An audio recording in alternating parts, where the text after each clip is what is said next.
I'm so glad that so many of you liked yesterday's video and my recommendation on a planner, which has ended up being a really integral business tool for me. Today, I wanted to recommend a few more, the digital, physical, and kind of like systemic tools that help me to run my business. My planner from Ink and Volt is definitely a good one, as is Omnifocus, which is a digital task manager. Omnifocus actually just released their kind of 3.0, their new update, which is very exciting because the previous ones were really based on the getting things done system methodology.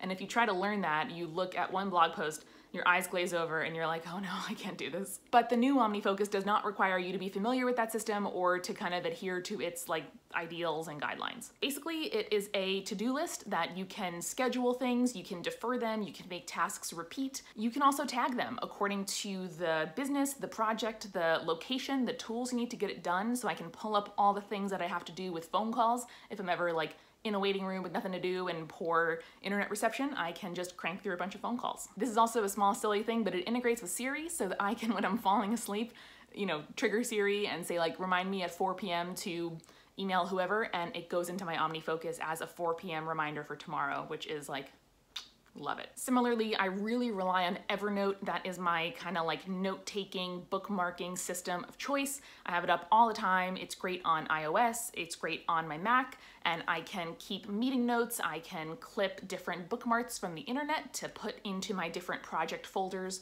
So I have not only like all my bookmarks and articles and recipes that I want to save, but also meeting notes for all of the phone calls that I have for Multitude, and journals, like nighttime journal writing that I do, and anything you can imagine, I save it in Evernote. But when I'm working on documents with other people, I prefer the Google Drive suite. So every single podcast related thing that I do with Multitude is in Google Drive. That means documents that I use to prepare intro notes and show descriptions and other things collaboratively with the different podcast teams, and spreadsheets for accounting, for keeping track of our sponsors, for keeping track of the shout outs and the intro materials that we have to do in every one. And because I like to keep everything in the same system, I also use Google for Business email. So that means I have an @multitude.productions email address, and I can give those out to others in the team as well. Initially, I just forwarded all the mail to that address to my personal Gmail and had them all in the same inbox.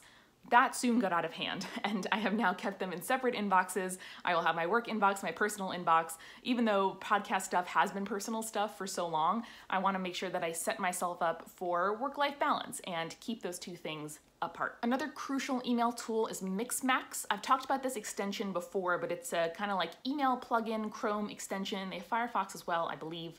And they let you do things like save email templates, to save contacts to groups really easily, to switch out your email signature, to track emails so you can send them and then track when people open them, which is a scary power. Way before Gmail introduced a snooze function, MixMax had one, so you can say, hey, you know, send this email out of my inbox and bring it back next Tuesday at 8. You can also schedule emails, and this is so clutch. So when it's like 11 p.m. and I can't sleep and I'm answering emails, I don't want to look like a person that answers emails at 11 p.m. or to set the expectations with clients or sponsors that I'm gonna do that forever. So instead, I schedule it to go out the next morning. I use QuickBooks for business accounting. I use Squarespace for our websites. We use Slack as a team to communicate, which is great, and then Discord to have our community, our like podcast listener forums. And kind of a silly last one, but a great lawyer is also a very important tool for the business. I was not excited about needing a lawyer initially. I was worried about the expense. I didn't know how to find one. I thought that I would have to like bang my head against the wall and describe what podcasts are. But doing some Googling, I was able to look up creative small business lawyers in New York City, and I ended up finding an incredible lawyer who I love. I want to be her friend. I want to hang out with her. She is experienced in what I do. She has a great kind of price setting scale, so it's a project rate and not an hourly rate, meaning that if I ask her to help me make a contract for a certain situation, she'll tell me how much that contract will be, and then we can go back and forth as many times as I need to ask questions or to make edits.